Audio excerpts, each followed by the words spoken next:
ഞാൻ എൻ്റെ ഒറ്റ കാര്യം ഒന്നും പറഞ്ഞിട്ടില്ല. 14 വർഷമല്ലേ വേണ്ടാതിരുന്നത്. 14 വർഷം മിണ്ടാണ്ടിരുന്നപ്പോൾ ശരിക്കും പറഞ്ഞാൽ മിണ്ടാണ്ടിരിക്കരുത്. പറയാനായിട്ട് നമുക്ക് അവസരം ഉണ്ടെങ്കിൽ അത് പറയണം.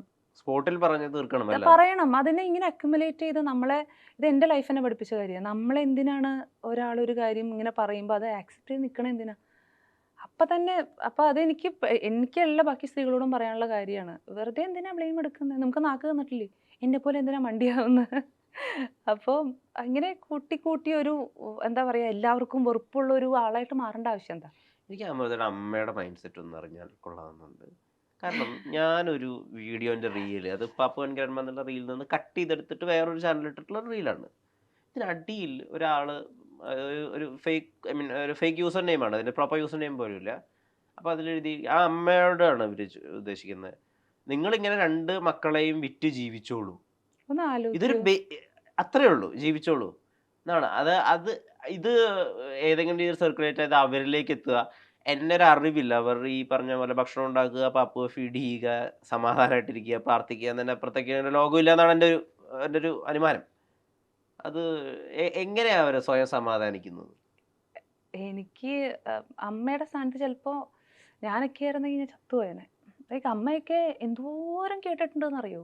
അതായത് അമ്മയൊക്കെ എന്ന് പറഞ്ഞു കഴിഞ്ഞാൽ അമ്മയുടെ കരിയറും അമ്മയുടെ ജീവിതവും ഒക്കെ ഞങ്ങൾക്ക് രണ്ടുപേർക്കും മാത്രം ഒഴിച്ചു വെച്ച് അങ്ങനെ ജീവിച്ച ഒരാളാണ്. അതും ഞാനും അഭിരാമിയും കംപ്ലീറ്റ് ഒരു ആശ്രമം ലൈഫിൽ നിന്ന് വന്നിട്ടുള്ള ഉം, ആളുകളാണ്. ഉം, ഉം. മാതാമൃതാനന്ദമയുടെ ആശ്രമത്തിൽ അമ്മയുടെ ആശ്രമത്തിൽ അവിടെ രാവിലെ വെളുപ്പിന് എഴുന്നേൽക്കുന്നു, സഹസ്രനാമം ജപിക്കുന്നു, ഭജന, സ്വാമിമാർ, ഇങ്ങനെ മാത്രം ഒരു ലോകം. പഠിച്ചത് അമൃത വിദ്യാലയം. ഇങ്ങനെ വളരെ ചെറിയൊരു ലോകത്തിലുള്ള ആളുകളാണ് നമ്മൾ. അങ്ങനെയാണ് പഠിച്ചുകൊണ്ടിരിക്കുമ്പോഴാണല്ലോ ഞാൻ ഐഡിയ സ്റ്റാർ സിംഗറിൽ പോകുന്നത്. അതാണ് എൻ്റെ ഒരു എക്സ്പോഷർ സ്പേസ്. അപ്പോൾ ഞങ്ങളെ ഇങ്ങനെ നമുക്ക് തെറ്റും ശരിയും ഒന്നും മനസ്സിലാക്കാൻ പറ്റാത്തൊരു എന്താ പറയുക അത്രയൊന്നും ഉം. നമുക്കൊന്നും അറിയില്ല. എൻ്റെ അടുത്ത് ഒരാൾ നോക്കി ചിരിച്ചിട്ട് എന്നെ ഇഷ്ടമാണെന്ന് പറഞ്ഞു കഴിഞ്ഞാൽ അയാളാണ് എനിക്ക് ഏറ്റവും ഏറ്റവും നല്ല ആള്. അങ്ങനത്തെ ഒരു ചിന്താഗതിയിൽ നമ്മൾ വളർന്നു വന്നൊരു കുട്ടികളാണ് ഞാനും അഭിരാമി, ഞങ്ങളുടെ ചൈൽഡ്ഹുഡ്. അപ്പോൾ അങ്ങനെ വളർത്തിക്കൊണ്ട് വന്നിട്ട് അവർക്ക് ഈ ലോകത്തിൽ ഈ കേരളത്തിൽ ഏറ്റവും ദുഷിച്ച പെണ്ണെന്നുള്ള പേരൊക്കെ വരിക എന്നൊക്കെ പറഞ്ഞൊന്ന് ആലോചിച്ച് നോക്കും. ഒരു ഘട്ടത്തിൽ അത്രമാത്രം വെറുപ്പുണ്ടായിരുന്നു എനിക്ക്. അപ്പോൾ അമ്മയൊക്കെ ഇതെല്ലാം അപ്പുറം കേട്ടിട്ട് വിഷ്ണു. പിന്നെ അവരൊക്കെ ഇങ്ങനെ ബ്രേക്ക് ഡൗൺ ആവും. ആ. പക്ഷേ അമ്മയൊക്കെ ഞങ്ങളുടെ കൂടെ നിന്നിട്ട് പോട്ടെ എന്ന് പറഞ്ഞിട്ട് ഇങ്ങോട്ട് വരുന്ന കാണുമ്പോൾ ഞാൻ വിചാരിച്ചു ഇങ്ങനെയാണ് ഈ അമ്മയ്ക്കൊക്കെ ഇത് പറ്റുകയെന്ന്. പക്ഷെ ഒന്നും പറയാ കൽപ്പന മാം എന്നോട് പറഞ്ഞൊരു അനുഭവമുണ്ട്. അതായത് അവർ സ്മൈൽ പ്ലീസ് എന്ന് പറഞ്ഞ കേരളത്തിലെ ആദ്യത്തെ കോമഡി ബേസ്ഡ് റിയാലിറ്റി ഷോ ഉണ്ടായിരുന്നു. Standup show. ഉം. അപ്പൊ അതിന്റെ അവർ ജഡ്ജാണ്. ആ. അത് കണ്ട് ചിരിക്കണം, ചിരി ഉണ്ടാക്കി അതിന്റെ ജഡ്ജ്മെന്റ്സ് പറയണം. ഇത് പറയേണ്ട ദിവസത്തിന് രണ്ടാമത്തെ ദിവസത്തിന് ഷൂട്ടിൽ അവരുടെ അനിയൻ ഒരു ആക്സിഡന്റിൽപ്പെട്ട് ICUവിൽ കിടക്കുകയാണ്. ഈ വാർത്ത അറിഞ്ഞിട്ട് ഇവിടെ വന്നിട്ട് ഒരു കോമഡി സ്കിറ്റിന് ജഡ്ജ് ചെയ്യണം, ചിരിക്കണം. ഇത് ജഡ്ജ് അതായത് ഷോ മുന്നോട്ട് പോകണമല്ലോ. ഉം. അതിലൊന്നും ഉം. ചെയ്യാനില്ല. ഈ അമൃത ജീവിതത്തിലെ പല ഘട്ടങ്ങളിലും ഇപ്പോൾ ഭയങ്കര ഹിറ്റായിട്ടുള്ള ഹിറ്റ് ലിസ്റ്റിലെ പാട്ട് പാടുമ്പോൾ പ്രസവ വേദനയിലൂടെ കടന്നു പോകുന്നു. അല്ലാതെയുള്ള വേദനകൾ. ഇത് പലപ്പോഴും പല കാര്യങ്ങളും ഓൺലൈനിൽ കണ്ടിട്ടൊക്കെ ആയിരിക്കും. ചിലപ്പോൾ ഫോൺ ഇങ്ങനെ കമത്തി വെച്ചിട്ടായിരിക്കും പോയിട്ട് ഒരു പാട്ട് പാടി ബ്ലാസ്റ്റ് ചെയ്യേണ്ടി വരിക. അതിന്റെ തയ്യാറെടുപ്പുകൾ അതെങ്ങനെയാ? സ്റ്റേജിലേക്ക് കയറുമ്പോൾ കട്ട് ഓഫ് ചെയ്യാൻ പറ്റാറുണ്ടോ? കട്ട് ഓഫ് ചെയ്തല്ലേ പറ്റൂ വിഷ്ണു. ആ. നമുക്ക് വേറെ എന്താ ഓപ്ഷനല്ല. അത് ശരിക്കും പറഞ്ഞു കഴിഞ്ഞാൽ ആർട്ടിസ്റ്റുകളുടെ ഒരു നിസ്സഹായതയാണോ? നിസ്സഹായാവസ്ഥ എന്ന് പറയാമോ? പക്ഷേ അതൊരു ബ്ലെസ്സിങ് ആണോ അതെ, ആണെങ്കിൽ അതെ, അതെ, അതുമാണ്. അതെ. ഈ ഒരു ഇങ്ങനെ ഒരു സംഭവം വരുമ്പോൾ നമ്മൾ പല കാര്യങ്ങളും അങ്ങ് മറക്കുകയാണ്. ഉം. സ്റ്റേജിൽ കയറുമ്പോൾ എനിക്ക് ആം, എന്നെ വളരെയധികം ഞാൻ ഇല്ലാണ്ടായി പോയിട്ടുള്ള സിറ്റുവേഷൻസ് വരെ അങ്ങനത്തെ ഒരു അവസ്ഥയിൽ കൂടെ നിൽക്കുമ്പോൾ പോലും എനിക്ക് ഷോയിന് വേണ്ടിയിട്ട് ഡ്രസ്സ് ചെയ്ത് പോകേണ്ട അവസ്ഥ വന്നിട്ടുണ്ട്. അതിൻ്റെ ബ്രേക്കിൽ വന്നിട്ട് വീണ്ടും ഫോൺ നോക്കുന്നു, ഇത് സഹിക്കാൻ പറ്റാണ്ട് കരയണു, വീണ്ടും എന്താ പറയുക കണ്ണെഴുതി ലിപ്സ്റ്റിക് ഇട്ടിട്ട് വീണ്ടും സ്റ്റേജിൽ കയറുന്നു, ഇങ്ങനെയൊക്കെ വന്നിട്ടുണ്ട്, ഇഷ്ടം പോലെ വന്നിട്ടുണ്ട്. പക്ഷേ ആ സ്റ്റെപ്പ് കയറുന്ന സമയത്ത് നമ്മൾ തൊട്ട് നിറുക്കി വെച്ച് കയറുമ്പോൾ ഭഗവാൻ ഇങ്ങനെ മോളിൽ നിന്ന് മോളെപ്പോ ഡ്രസ് മറന്നു പൊക്കോ എന്നുള്ളൊരു അനുഗ്രഹം തരും. അത് ഇതുവരെ കയ്യിൽ നിന്ന് പാളിപ്പോയിട്ടില്ല. അവന്തികയോട് എങ്ങനെയാണ് ഇത് ശരിയാണ്, ഇത് തെറ്റാണ്, അത് എങ്ങനെ കൃത്യമായിട്ട് പറഞ്ഞു കൊടുക്കുക? ഞാൻ അവളുടെ അടുത്ത് പറയാറുള്ള കാര്യങ്ങൾ ഇപ്പം ഒരു എക്സാമ്പിൾ പറയുകയാണെങ്കിൽ ഐസ്ക്രീം കഴിക്കണം എന്ന് പറയുക. ഉം. അപ്പോൾ ഐസ്ക്രീം കഴിച്ചോളൂ, ഇപ്പം കഴിച്ചാൽ ഇതായിരിക്കും അവസ്ഥ, നിനക്ക് ചുമയുള്ളതാ, വയ്യാണ്ടാവും, കഴിച്ചില്ലെങ്കിൽ കുറച്ച് കഴിഞ്ഞിട്ട് നമുക്ക് അപ്പം ഞാൻ അവൾക്ക് ശരിയും തെറ്റും ഇത് ചെയ്താൽ എന്താ സംഭവിക്കുക എന്നുള്ളത് ഞാൻ പറഞ്ഞു കൊടുക്കും. എന്നിട്ട് ഞാൻ പറയും നിനക്ക് ഇഷ്ടമുള്ള പോലെ ചെയ്തോളൂ, ഐസ്ക്രീം വേണോ എനിക്ക് വേണ്ട ഇങ്ങനെയൊക്കെ പറഞ്ഞ് ഞാനിങ്ങനെ കഴിക്കാം മമ്മി. പക്ഷെ അവള് ചിന്തിക്കണല്ലോ, നമ്മളെപ്പോഴും ഒരാളുടെ അടുത്ത് ഇത് ചെയ്യണ്ടെന്ന് പറഞ്ഞു കഴിഞ്ഞാൽ എപ്പോഴും അവർ റിബലാവും. അത് മോളാണെങ്കിലും നമ്മൾ പേഴ്സണലി ആണെങ്കിലും. പക്ഷെ നമ്മുടെ ഓപ്പോസിറ്റുള്ള ആൾക്ക് അത് പറഞ്ഞു കൊടുക്കുക, ഇങ്ങനെ ചെയ്താൽ ഇതാണ് ഇതിൻ്റെ ഒരു ഭവിഷ്യത്ത് എന്ന് പറഞ്ഞു കഴിഞ്ഞാൽ അത് ചിന്തിക്കട്ടെ, അതിനല്ലേ ബുദ്ധി കൊടുത്തിരിക്കുന്നത്. അപ്പോൾ അത് കുഞ്ഞാണെങ്കിലും ഞാൻ അവളെ പ്രാക്ടീസ് ചെയ്യിപ്പിക്കുന്നത് സ്വന്തമായിട്ട് ഡിസൈഡ് ചെയ്യാനുള്ള രീതിയിൽ കൂടെ പോകണം എന്നുള്ളതാണ്. പിഴ പാപ്പുവിനെ കേൾപ്പിച്ചോ? ആ പാപ്പുവിന് എന്താണ് പാപ്പുവിന് പാപ്പുവിന്റെ ഒന്നും മനസ്സിലായില്ല ലിറിക്സ് എന്താന്ന്. എന്നിട്ട് 2-3 ദിവസം മുന്നേ ആണ് കാറിലിട്ടിട്ട് മമ്മി ഇതെന്താ വാട്ട് ഡസ് ഇറ്റ് മീൻ ചോദിച്ചപ്പോൾ ഞാൻ പറഞ്ഞു കൊടുത്തപ്പോൾ അവള് okay mummy it's nice. Pappu ഇനി ടീനേജിലൊക്കെ കടക്കുമല്ലോ, കിടന്നല്ലോ. കടന്നല്ലോ.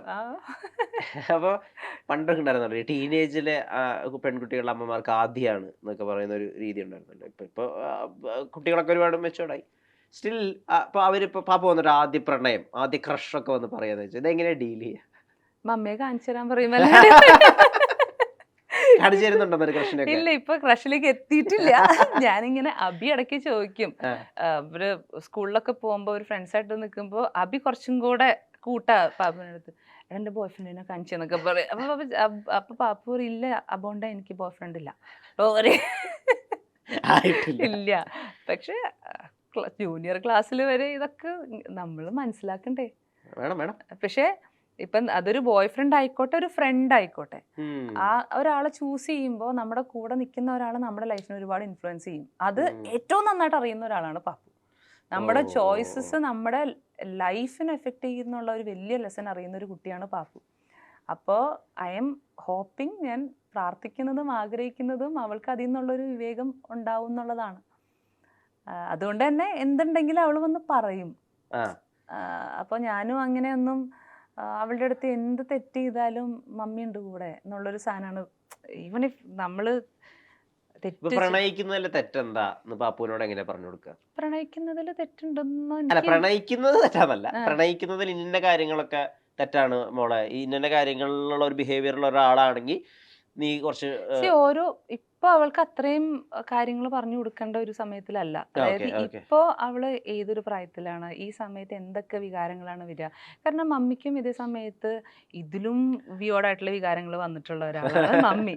അപ്പോൾ പാപ്പുവിൻ്റെ അടുത്ത് പറയാനുള്ളത് ഇതൊക്കെ നോർമലാണ്. ഒരു ഇമോഷൻ നമുക്ക് എക്സ്ട്രാ ട്രിഗർ ചെയ്യുമ്പോഴാണ് നമ്മൾ ആ ഇമോഷന് ക്ലിങ് ഓൺ ചെയ്യുന്നത്. ഇപ്പോൾ ഈ പറഞ്ഞ മാതിരി ഒരു ലവ് ബോംബിങ് എന്ന് പറയുന്ന ഒരു സംഭവം റെഗുലർ ലവ് സിനാരിയോയിൽ നിന്ന് കൂടുതൽ കിട്ടുമ്പോഴാണ് നമ്മൾ അതിലേക്ക് ഇൻക്ലൈൻഡ് ആവുന്നത്, അല്ല പുതിയൊരു സംഭവം കിട്ടുമ്പോൾ. അപ്പോൾ ഇതെല്ലാം നോർമലൈസ് ചെയ്യുക എന്നുള്ളതാണെന്ന് തോന്നുന്നു ഇപ്പോഴത്തെ ജനറേഷനിൽ നമുക്ക് ചെയ്തു കൊടുക്കാൻ പറ്റുന്ന കാര്യം. ഇത് നോർമലാണ്.